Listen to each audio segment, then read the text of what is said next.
Epstein said this to me one time, but one day he pulled me aside and he said, Maria, look at this. You see all this? And I'm like, what? He said, this room, all these decorators coming and going and all this stuffing, all this artwork and this beautiful furniture. You see it all? I said, yeah. And he said, I got it for $1. And this is the first time I heard the name Les Wexner. He said, Wexner gave it all to me. He'll do anything for me. When I called the FBI, I'm going to tell you what I told them. I said, I know this is strange, but I said, I have a report to make on someone that I've been working for that recently kidnapped me. And they said, who are you talking about? And I said, okay, well, his name is Jeffrey Epstein. And I said, and her name is Ghislaine Maxwell. And I said, but here's what's important. It also involves the Clinton family. It involves Bill Clinton for sure. It involves Donald Trump. And I said, but the most important one, and I said that he's the head of the snake, is Les Wexner. And they said, what do you think he is? And I said, he's Jewish mafia. And they said, what do you mean? And I said, what do you mean? What do I mean? Yeah, I said, what do you mean? What do I mean? I said, he's not Italian. He's Jewish and he's mafia. I said, I can't be any clearer with you. And they said, how do you know he's Jewish mafia? And then I went on to list everything that I'd seen. It was just so creepy. Could you and how tell me what you told them about why you thought Wexner was part of the Jewish mob? Because that anything you can tell me there helps me build my case. I don't know if you read my background in Wexner in part 3 of my series or remember it, but there's definitely a lot of evidence pointing to him. Right. So there was this police report filed, and I think it was Columbus, about the murder of his tax attorney, and the police report was destroyed, but there was a copy of it that ended up resurfacing 15 years later after it was supposed to be destroyed, that linked him pretty much directly to the National Crime Syndicate, which is the Jewish and Italian mafias working together. But in the 1980s, there were these series of lawsuits and arrests made. Rudy Giuliani was actually a big part in that. It was like the pizza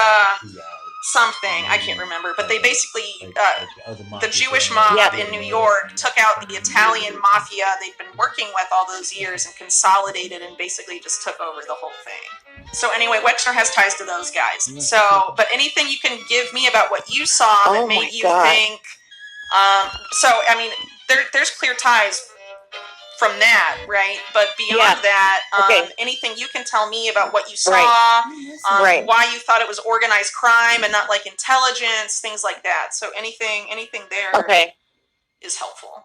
Right. So one of the things that made me think it was all the passports. I know for a fact Epstein had an Israeli passport because he showed me. Okay? Yeah. But Epstein, and I'll tell you about the Wexner, like why I think he's mafia, but I just want to say too why I thought it was really sketchy that they had, like, how Ghislaine had all those passports. He had a passport, a French passport, an English passport, an Israeli passport, an American passport, and there was one other. And then it made me really mad that when the FBI raided the safe, I know what was in that safe. And it's not a regular safe. It's a whole room, just so you know. So when people say a safe, they think, oh, it's the safe. It's Wexner had one, too. It's a whole room you walk into. And in that safe, he had a lot of photographs of children. And I know for a fact pictures of my sisters are in there because one of the people from his freaking office had told me they were in his briefcase, and he kept his briefcase in that safe. He also kept everything in there because he told me he kept it for Wexner, everything. And when I asked why they recorded everything all the time, I said, is Wexner really paranoid? And he said, yeah, that's one. Epstein said, yeah, that's one way of saying it. He keeps everything. He records it all. He said, I record everything, and I keep it for Wexner in the safe. So the first house I go to has pinhole cameras. Jeffrey's showing me. He's really proud of them. Second house I go to has pinhole cameras. He says, Wexner gave me this house for $1. Wexner gave me this for $1. Then I go to the apartment. They had pinhole cameras in the Victoria's Secret dressing room. And just to fast forward, when I was in Wexner's house, there were cameras there were pinhole cameras throughout that thing. And Jeffrey, again, is like, oh, look at all the pinhole cameras. And Ghislaine says, you need to be careful. We can see everything. When I would go to the restroom or take a shower or anything, Ghislaine would call me, and from the speaker, and this is in New York, sometimes in London, in different places, she would say, "Get out of the loo, get off the toilet." She would start screaming at me. And I was on the toilet. And I'm like, what's happening? So then later Jeffrey's like, oh yeah, everything's being fed to Abigail. They're watching everything. They literally watched my every move, Whitney. Who does that? My point is, who has cameras everywhere? Sharpshooters, Doberman, mafia. That's why I said mafia. I'm like, I don't know anyone who lives like this. There were little pinhole cameras in that first mansion that Annie met Jeffrey in. And in the second mansion that he gave Jeffrey for $1, they were in the building that his brother owned on 66th Street. The apartment there were pinhole cameras. And all these buildings that WEXNER, yes. Okay. All the buildings that WEXNER had owned. Well, here's where they were in the building that WEXNER owned. They were in the Victoria's Secret stalls. Even though I had this driver's license, and Jeffrey had given me his SUV to use while I was there, but I couldn't go outside because, Whitney, there were sharpshooters, and no one discusses this. Actual freaking sharpshooters everywhere. And anyway, the weirdest part about being at WEXNER's was it wasn't the basement, because they had a basement. It was like below that, and there was a sauna in that room, like a huge sauna, and then they had like a vault, and then they had a door to an underground tunnel. And the only way I knew it was an underground tunnel was because their maid told me. I said, what is this door? Because I used to keep everything down there. And she said, oh, that's the tunnel that leads to the main house. I'm like, well, that's weird. Why would they do that? And she said, oh, you don't know? And I said, no. And she said, there's a giant 10,000 square foot floor that raises up when someone goes through that tunnel. And then they can enter the room secretly in, and then no one ever sees them. The floor raises up. She said it's 10,000 square feet. I mean, here's the thing. I lived there for 3 months, and I never once saw him. I saw Abigail on her horses, go out to get her horses. I could just see her go out, but I never once saw him. And that's why I called him like the Wizard of Oz, because he was controlling everything, but no one ever saw the guy. Okay, so WEXNER set up, just so you know, nobody talks about this, but Whitney, before that first house, the house that WEXNER gave to Jeffrey for $1, it's like the mansion that he raped all the children in. Before that house, there was another one. Yeah, WEXNER gave him that one, and that thing was incredible. That's where Annie actually met him. I brought her over there. But that house, that mansion then was later given to Ghislaine recently. She sold it to give it to, or the townhouse, whatever, and that's how she settled with Virginia. She sold that. Oh my God, that woman. And she also had an apartment she took me to. So then she shows me all this stuff on the mantle. She takes me to the mantle. I'd never been in this apartment. It's on the Upper East Side. It was like probably 3,000 square feet. Really nice apartment.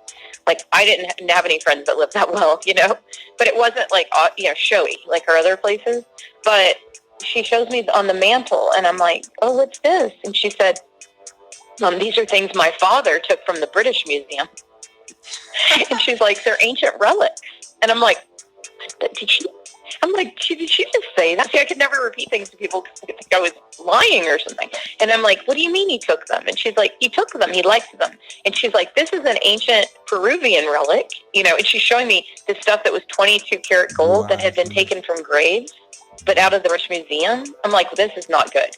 And then she showed me all the royals. Like, she had about like 12 photo albums of growing up with the royals. Everyone thinks that they met at Oxford. No, they did not. Yeah, I'm lying about that. Yeah. She showed me pictures. Yeah. Well, I did an article where I brought up some scrubbed news reports talking about Ghislaine and Andrew way before they said they officially met. And I also heard from someone that Epstein was in London a lot in the 80s, and that he had met Prince Andrew at some point during his time in London in the 80s. And he was apparently dating Ghislaine in the 80s, even though they claim they met in the early 90s and all this stuff. So I know they're all lying. So trying to figure out like, how much they knew. I mean, any of that information is really helpful. So right, and she grew up with the royals. Like she showed me all the photo albums. Well, she also knew Fergie like a long time ago because I saw pictures of her super young with Fergie before she was ever married to Prince Andrew. And I mean, it was weird. It's like somehow she knew a lot of these people. Now she knew Prince Andrew when they were definitely like, I mean, she looked maybe 20 in some of these pictures, or maybe younger than that even, with Prince Andrew. And so I can date some of it by telling you that some of the photographs where they're all super young, they were making fun. I'm not kidding you. The pictures of Diana when she was just dating the prince, and Diana's in the corner crying in some of these pictures, and Ghislaine's like, look there, we made her cry. Isn't that funny? We hated Diana. That's what she said. And I was like, oh my God, that's horrible. I just don't think I have as many supporters in that environment than I did. You mean within the royal household? Mm-hmm. They see me as a threat of some kind.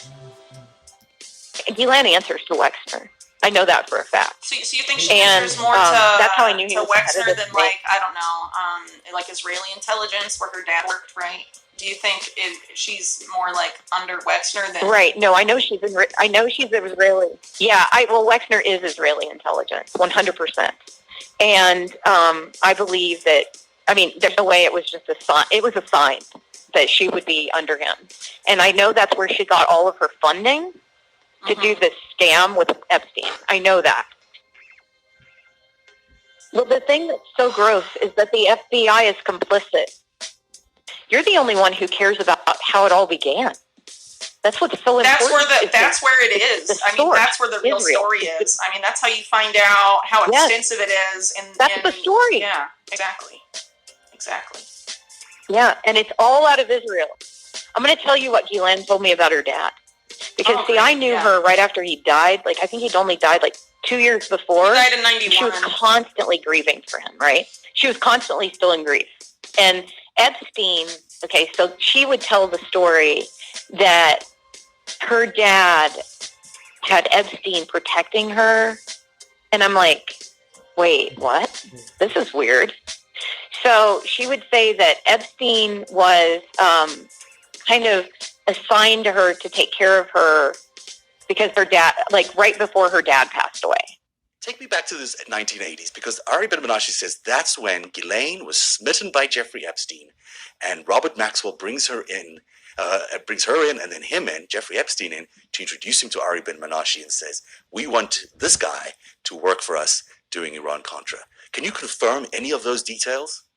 I can help you understand the timeline and who participated with Jeffrey Epstein and how he became a spy and what he did when he became a spy. I can help you in all those areas because I was there. You were there? I did. Did he tell you? Did he tell you I'm a spy? Did he go in and say I'm working for the Israelis? Yes. He told me that he was a spy.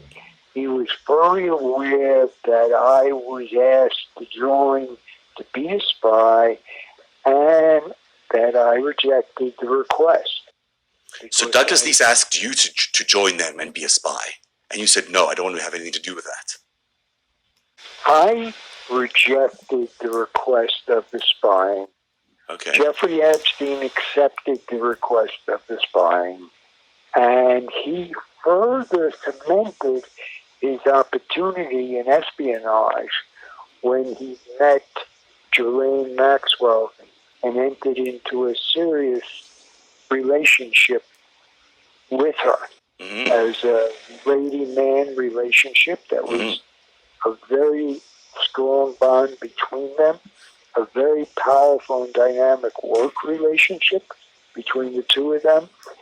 And they've admitted to the public that they took over Robert Maxwell's spying records, operations, and moved that to Florida to Jeffrey Epstein's house. That's been admitted.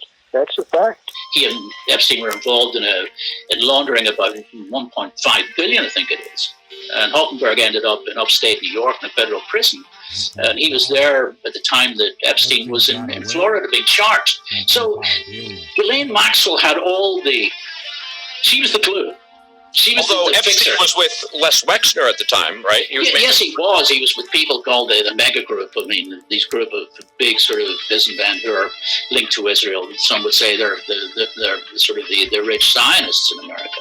But I think that if, as I believe, Epstein more than likely was connected to Mossad.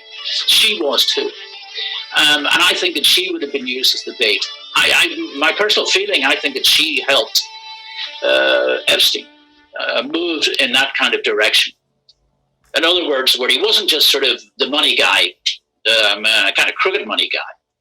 He was a money guy who could actually help Israel. But her dad knew him. Right. I thought that was really strange. The guy that used to work for Israeli intelligence with Robert Maxwell told me that he had seen Jeffrey Epstein in Maxwell's office in like the mid-'80s. So that definitely goes back several years. Part of the business too? Was she involved in what you were doing over there? No. Later on, she got involved with Israeli intelligence together with him. Right. But not in the science deal in Iran or business. Would you say she was an agent as well? Was she someone working for Israeli intelligence? Oh, definitely. Military intelligence as well? Yes. And when that happens, because I have no idea how that world works, so I'm learning a little bit. It happened by accident. Do you get orders and you have to do certain things, or is it more like... No, you get projects. What really happened, my take on it, and the later thing, is that these guys were seen as agents. And so they found a niche for themselves, blackmailing American and other political figures. For the Israelis? Yeah. So it's hard for people to understand why Israel would want to get blackmail on an American. I'm asking a question that I can answer it quite probably, but for most people, it's hard for them to think about Israel as being blackmailing their leaders in the United States. It's a very... It was quite involved. En dan de Mossad en Clinton. Begin 97 ontdekt de FBI dat de Mossad een spion heeft in het Witte Huis. Iemand op een hoge positie met de codenaam Mega. De FBI begint een klopjacht, maar moet daarmee stoppen. De Mossad chanteert het Witte Huis. So they set up an operation outside Monica's apartment. And they bugged it. And they picked up some 30 hours of phone sex between the president and Mr. Lewinsky. 30 hours? About 30 hours, yeah. And those are all taken back to Tel Aviv. Mossad probably remains still top of the pile because it's never lost its war footing mentality. Mossad also has, in a sense, an easier role to play in a way because it says first, last, and always Israel, always. And anything that only affects Israel is what interests it primarily. See, sleeping around is not a crime. Maybe embarrassing, but not a crime. But sleeping with underage girls is a crime. I did receive money to go to these parties. After every party, I was paid by Mr. Epstein. There wasn't, out of all the girls that were there with me, most of them were 13, 14. I think the oldest one might have been 16, just turned 16. And she'd been there for a while. He'd see me, he would say, "Oh man, you look," and it wasn't like "Oh, you remind me of my daughter." It was this sick, evil, you remind me of my daughter. You are special. You remind me of my daughter. I've said that if Ivanka weren't my daughter, perhaps I'd be dating her. It was just this weird pleasure, sick smile. I remind me of my daughter. I've said that if Ivanka weren't my daughter, perhaps I'd be dating her. It was just this weird pleasure, sick smile. I don't even want to know what he was thinking about. I could imagine what he was thinking about. After the parties would end, we were to report to Mr. Epstein and basically tell him everything that happened, with who, what they liked, what they disliked, if there was any requests, if there was any talk about anything. That's what, we told Mr. Epstein everything. He ripped off all my clothes and he started to basically have sex with me, and I was screaming because I'd never had sex before. It was my first time, and Tiffany was yelling at him too. She was saying that I was a virgin, and he told us to just shut the fuck up and just basically took my virginity while I was crying and telling him to stop. And that's basically begging for him to just stop.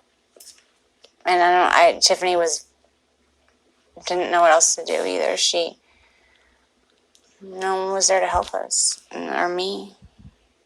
And so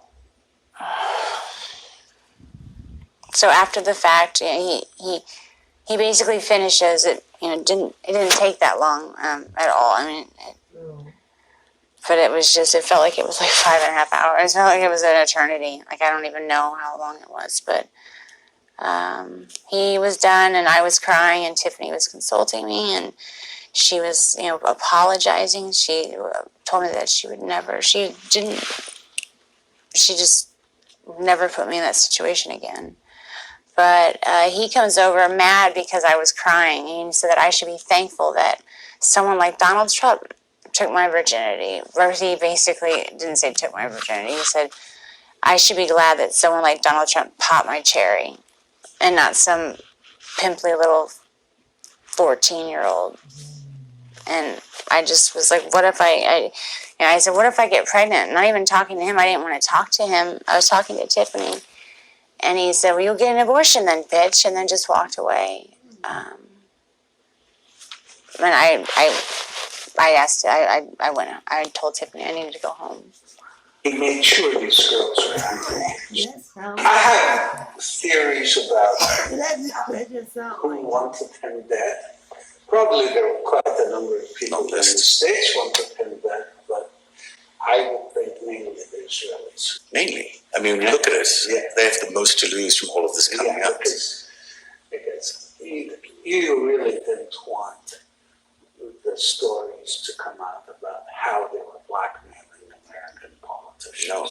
Yeah, it's true, because Ghislaine's thing that she told me was that he was assigned to her to protect her because her dad had died. And I'm like, who assigned you? You know what I mean? Like, what does that mean? And when she was showing me pictures of her dad and crying over them, I had to sit with this bitch all the time and go through photo albums and I know her really well. And I know how she operates. And that's why I'm so afraid that she's still on the loose. And I know who's taking care of her. I know it is the Rothschilds. I know it is. And I'll tell you how I know. Because Lady Rothschild is ready to kill me. Is because this she's best friends Forrester, with the Rothschild? She's gonna sue. Is this who you're talking about? Lynn, yeah, Lynn Forrester. She's calling me a liar because she's saying that she set Dershowitz. See, I saw Dershowitz coming in and out of the house. Yeah, she introduced Epstein. She's saying it's not possible. She claims that anyway. She didn't. Yeah, she did not. She did not. But she wants to think so. So their story is that she introduced them as a gift from WEXNER, because every year WEXNER would give a gift to Epstein, and this year he's such a wonderful gift, Dershowitz. Look, I was introduced to him by the Lady Rothschild. So she gave him as a gift, But anyway, she said to me, he was assigned to me to protect me because my dad died. And I was like, I don't understand this. And I said, well, what happened to your dad? She said, those cunts pushed him. And I thought she said off the baby Ghislaine. So for years I thought it was the lady Ghislaine. She said those cunts pushed him off of the baby Ghislaine. People who knew him at the time, who worked with him, have said to me, Robert Maxwell thought he actually owned the Mossad, like he owned newspapers and everything else. That he'd bought them with his millions of stolen money he was feeding to them and so on. With these incredible deals he was making with these people, he was bringing them to and so on. That didn't work with the Mossad. They thought he'd become, what we call a loose cannon. So then she says to me, my dad was a very powerful man, and, he was very important. She said, Maria, you don't understand. And then she's showing me, who she grew up with and how powerful he was and how much money they had. And then she goes on to tell me, she said, Maria, and this is true, she said, and she showed me, she had passports. Get this, I don't know how this is legal.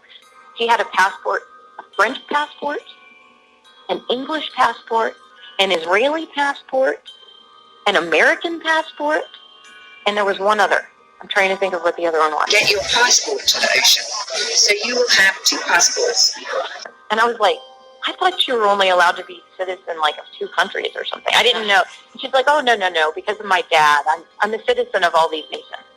Later, when she was talking to me about something one day, she said that the Rothschilds were the greatest protectors of her family. And she wasn't talking about Lynn Forrester, by the way. She was talking about the other ones. Yeah.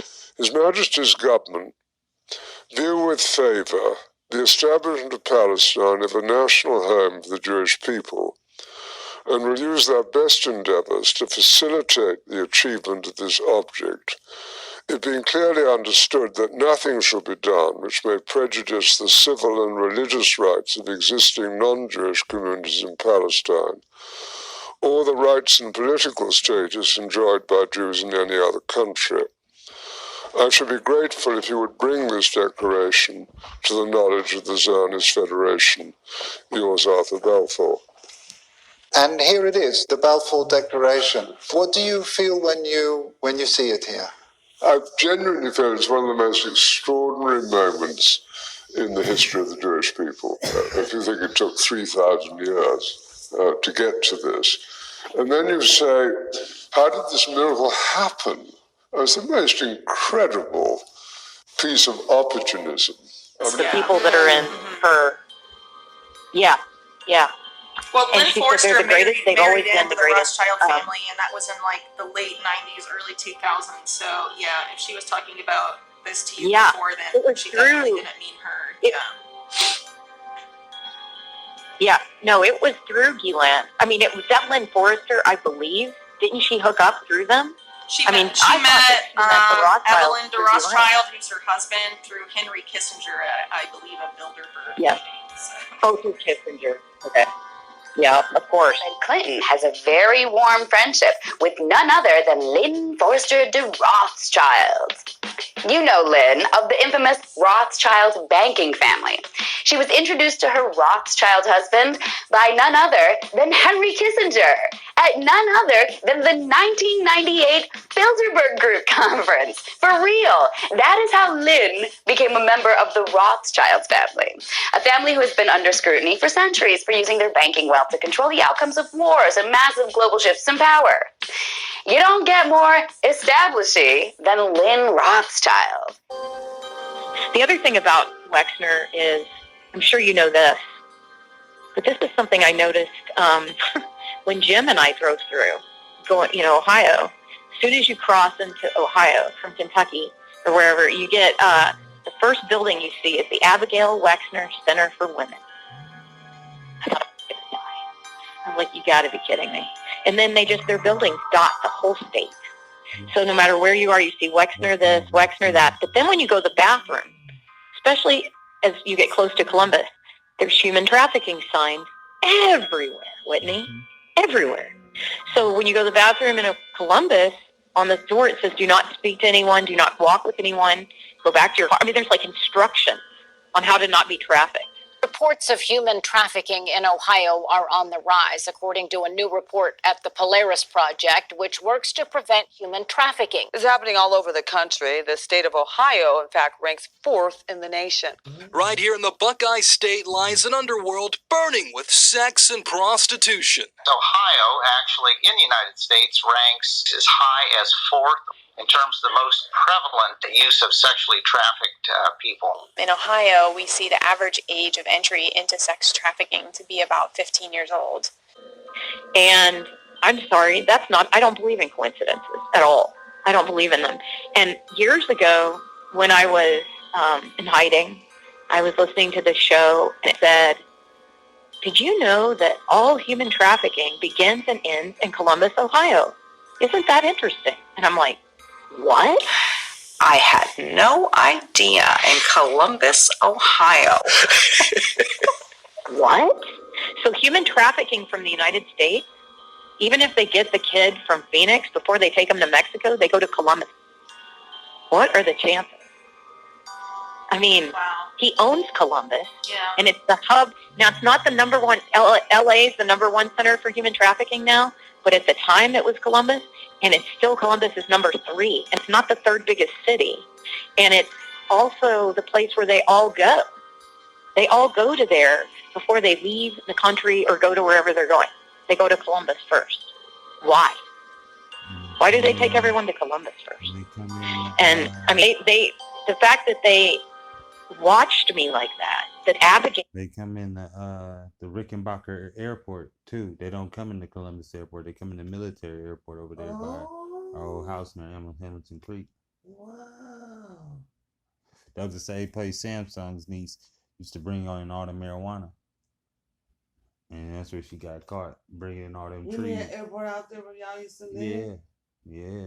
Wow. They called Samsung's niece. I think she, if I'm not mistaken, she got caught there too, with a whole bunch of Louis Vuitton bags full of.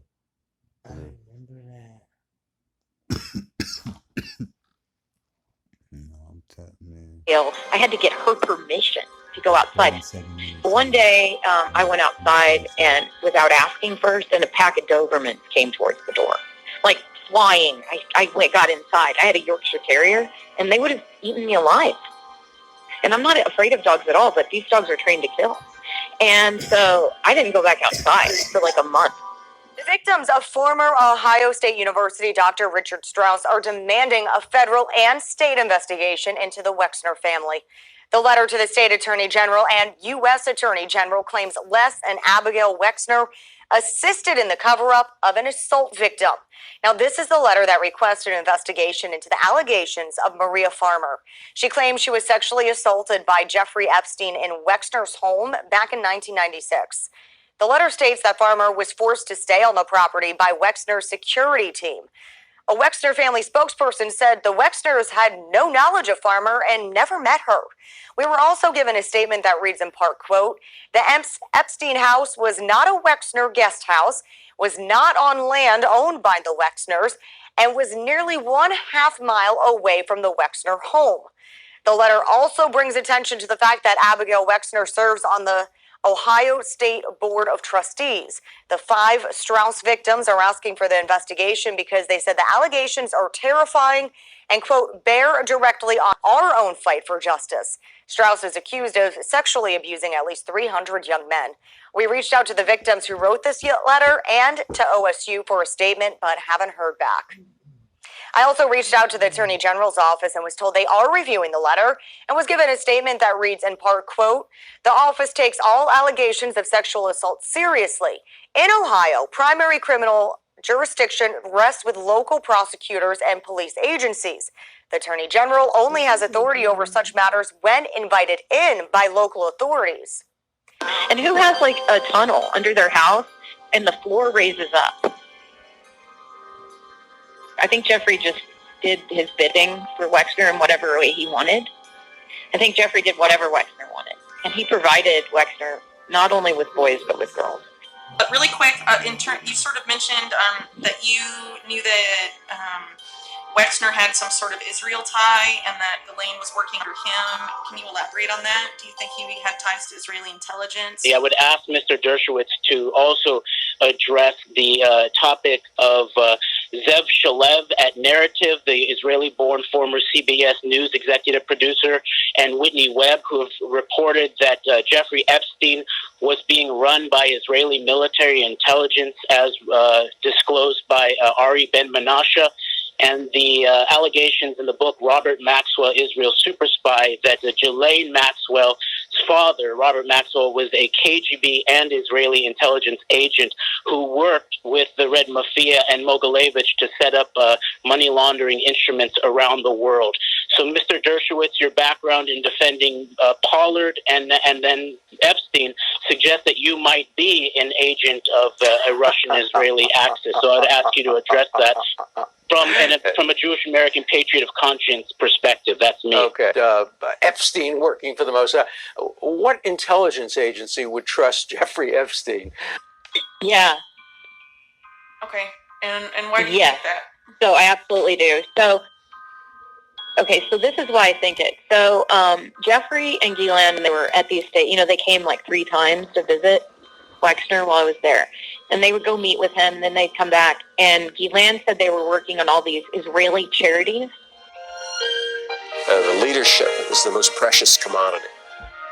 I established the WEXNER Heritage Foundation because I thought it was terribly important that the lay leaders of the Jewish community be intelligent, educated, informed.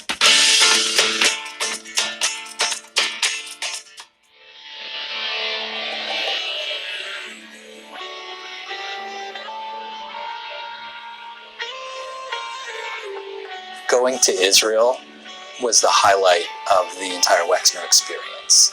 The key to the future of the Jewish people lies in the creative and thoughtful and respectful interchange between Israel and Jews in the diaspora.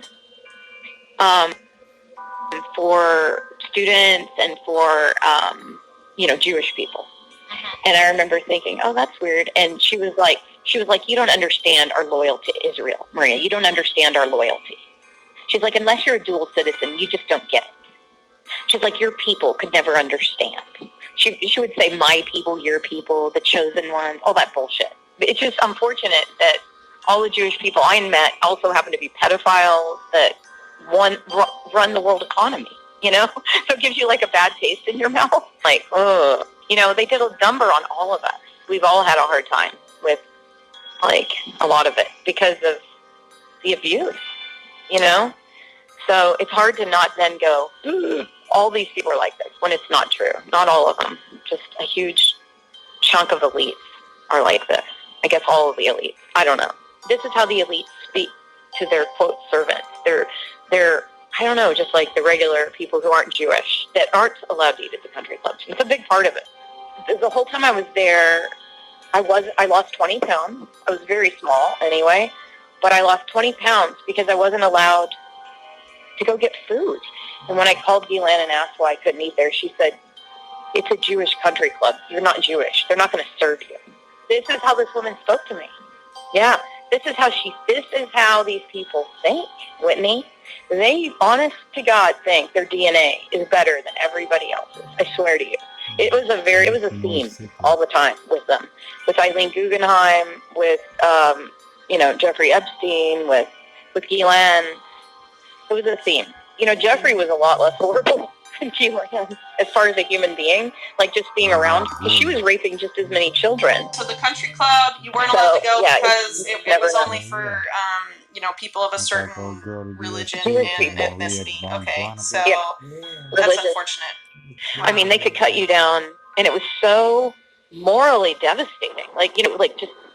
You just felt useless as a human being when you were told you're nothing because you're not Jewish, you're stupid, you're useless, a useless white girl, a poor little peasant. Just the things that I was called, I was just like, I believed it, because it was like a cult. It's a problem. Yeah, you wouldn't believe the way Jeffrey and Ghislaine spoke about African Americans. It was like, it made my skin crawl. Anybody who was not Jewish, and you're right about this, but the way they spoke about them, it was really horrifying. And it showed me a great deal about how these people truly believe that they're chosen to do something here. I don't know. It's unbelievable to me. And it was every one of them, the way they spoke. And one time I heard Isabel say to her mother, Eileen, Mommy, why do you call Maria a nobody? And she said, honey, Isabel, Maria is not a Jew. She is a nobody. Well, it is worth so pointing. You can see why for about 20 years. That type of stuff I might actually include just because the Maxwell family have ties to this group. You should include it. What's it called? Chabad Lubavitch. And group openly talks about how only Jews are human and the rest of human beings are like cattle, basically. בעזרת השם זה יחזור. הם ירצו הגויים להיות עבדים שלנו. זהו הרב אליעזר קשתיאל, ראש ישיבת בני דוד בעלי. הכי טוב להיות עבד של יהודי. הם שמחים להיות עבדים, רוצים להיות עבדים. הישיבה הזו מיועדת לבוגרי המכינה הקדם צבאית, המוכרת והיוקרתית בציונות הדתית. רבים מהם מגיעים אליה לאחר שהם מסיימים שירות צבאי. במקום שהוא יהיה סתם מסתובב ברחובות ועושה שטויות ואלימות ומזיק אחד לשני. עכשיו הוא עבד, החיים שלו מתחילים להתנהל. לפי הרב קשתיאל, האדונים הם היהודים, העבדים הם הערבים. החלוקה לא מקרית, זה עניין ביולוגי, בעיות גנטיות. יש מסביבנו עמים כאלה, בעיות גנטיות. תשאל ערבי פשוט, איפה אתה רוצה להיות? הוא רוצה להיות תחת הכיבוש. למה? כי הם לא, יש להם בעיה גנטית, הם לא יודעים לנהל מדינה, הם לא יודעים לעשות כלום. תראה איך הם נראים. והנה התורה כולה, תורת הגזע. בוודאי שיש גזענות, מה אנחנו לא יודעים שיש גזעים שונים בעולם, מה זה סוד זה, מה זה לא נכון, זה נכון, מה לעשות? בעוד יומיים עם ישראל יציין את יום השואה, בין היתר את החלוקה של הנאצים לגזעים, עליונים ונחותים, והנה בגרסה העברית. כן, אנחנו גזענים, אנחנו מאמינים בגזענים. יש גזעים בעולם, ויש תכונות גנטיות של עמים, וזה דורש מאיתנו לחשוב איך לעזור להם. יש הבדלים בין גזעים, וזה בדיוק סיבה להשיט עזרה. אני רואה שאני מגיע להישגים הרבה יותר מרשימים ממנו. Well, I mean, it'll Well, probably this is end up another being thing part of the Eileen story. Guyland said. Well, Guyland did make it very clear to me that Annie was very lucky to be able to carry a Jewish baby. That was another thing. She said she would have been so lucky. See, they constantly made it very clear to me. You can't eat at the country club because you're not a Jew. You can't, and I mean, it takes people, it's like they get hit with a soccer ball in the gut. I've told every news network, and they go, oh, we can't talk about that. Let me be very frank with you, Amy. We have to say the truth. The Israeli lobby, the Jewish lobby, are by far too strong and too aggressive. It's not good for the Jewish community. It's not good for Israel. But the Israeli propaganda and the Jewish propaganda in recent years made it as a systematic method. Whenever anybody dares to raise questions or to criticize Israel, he is immediately and automatically labeled as anti-Semite, and then he has to shut his mouth, because after this, what can he say? Yes, it is legitimate to criticize Israel.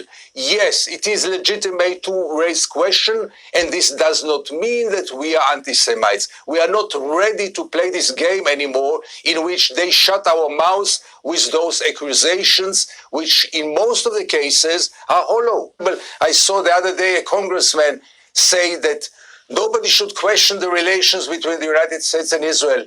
Excuse me?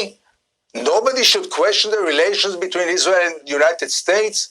Here from Tel Aviv, I claim that those relationships are corrupted and are bad for peace and bad for Israel for the long run, because the United States let Israel go crazy, continue the occupation, do whatever it wants, and get this automatic and blind support. This maybe you don't want to hear, I don't know. And I certainly don't want to hurt you on your show. You have one of the best. You're fair.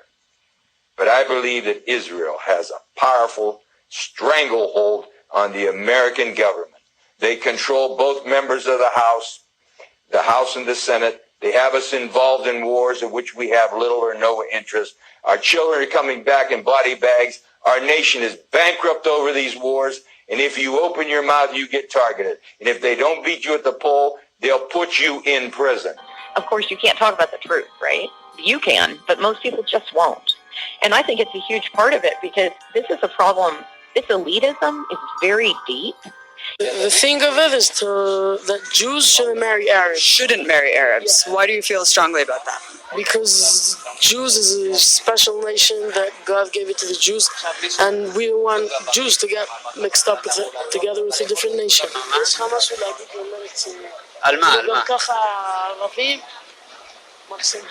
אוקיי, בסדר בעברית.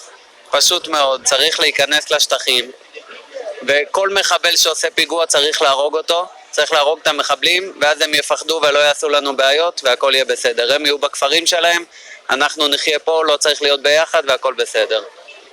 And these are the people pushing racism. But I know a lot of Jewish supremacists, they're all elite. And they're all connected. And they're all one big group. And they are the biggest supremacists I've ever met. I'm there to put terror on people in Palestine. I'm there to police every minute of their life. I'm there to take their life and control it, to go into their houses in the middle of the night, to arrest them, children, adults, women, young men, take their life sometimes, responding to protest, to any resistance, to us, with a very, very hard violence, with rubber bullets, was of course not rubber, but real bullets, just covered with a little bit of rubbers, or tear gas canister, or sometimes live ammunition that will take the life of one of the kids in Hebron at the time that I'm there. I'm later, after his life was taken, as order to make sure that nobody from his family getting out of the home to the funeral, make sure that everybody is under curfew because the Israeli army is afraid of revenge of the family and the relative. So I'm there making sure that the family does not leave the house. And as the father come out to understand what's going on, we arrest them. And when the mother of the child that our unit killed just a night before that, coming out and start screaming at us in Arabic, in words that I didn't understand at the time, I could understand every word she was saying, because her screaming was exactly like the screaming of my grandma when I was growing up and she was dreaming on Auschwitz. Quote, I was ready to throw a brick at her head and kill her. In my opinion, all the leftists are Israel haters. Those people have no place in our country, both the Arabs and the leftists. Iran, as someone who grew up in Israel, is this type of sentiment more common than not? Yes, of course. The Israeli society is very much in a national identity, is very much in a fascist identity, but we need to ask ourselves the real questions, like why is that? Why is nobody talking about what is the interest to stuff like taking more land from Palestinians, or grabbing more settlements, expanding the settlements, or attacking in Gaza like the last offensive, the last massacre. The beneficiary of this situation are not the Israeli public, it's not the kids in the school, it's not the fascism in the street. The people that really, really get something out of it is the people that run the country. And not only Israel, also here in the US and people in Europe. And the things they said about black people made me cry, honest to God. It made me sick. The Kud member of parliament, Mary Regev, stated from the stage of an anti-refugee rally, the Sudanese are a cancer in our body. Interior Minister Eli Yishai claimed that African refugees were raping many Israeli women, who do not complain because they don't want people to know they were also given AIDS. I was like, I can't. And they make it very clear. They made it very clear that I was a servant because I was white. I was a white servant. כל הגויים שאתה רואה שיש בעולם, המיליארדים האלה, הם הכל רק בשביל שהיהודים יהיה להם את התועלת. אנחנו לא יודעים בדיוק. היות שאנחנו בגלות, אז אוטומטי עדיין הם מאוד לא משרתים אותנו לגמרי, רק חלקית. כל אחד כשהוא יבוא, אז כל אחד יהיה לו... יהיה לו עבדים, עדיין כבר עבדים, בינתיים המשיח לא כאן, אז איך הם משרתים אותנו? הם בונים לנו רכבים, דירות, בניינים, הם בונים את זה, למה? משרתים את היהודים. אבל יש גם יהודים שעושים את זה. Yeah, it was made very clear to me. No, you're just a servant, you're white. Just like, let me tell you something, if I walk out of here not at all racist, it's a freaking miracle, because I'm still, I struggle every day with it. I'm like, oh, I was so abused. It's just, I guess it could have happened from any group, but because they're the ones that happen to control the world, it's hard. It's really hard. Like this specific group, of elites. And the other thing that pisses me off is this whole anti-Semitic BS, because they call Bernie Sanders anti-Semitic. Oh, you know what I mean? know. Like, when is it going to end? Sanders is an anti-Semite. I think he tolerates anti-Semitism. It's done over the years. I've interviewed Bernie Sanders many times. I've never heard him make an anti-Semitic comment. And then Alan, he's Jewish.